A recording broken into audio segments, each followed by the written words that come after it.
कर्णाटक में रोकथिबा ओडिया प्रवासी जारी हेबो आउ एक हेल्पलाइन नंबर 08022636800 हेल्पलाइन नंबर जारी करा जिवो।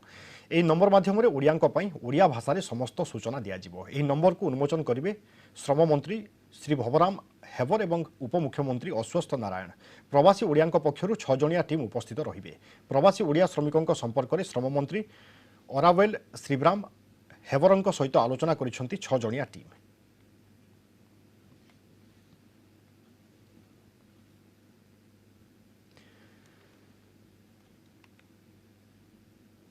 कर्णाटक में रोकथिबा ओडिया प्रवासी जारी हेबो आउ एक हेल्पलाइन नंबर एवं नंबरटी रही 08022636800।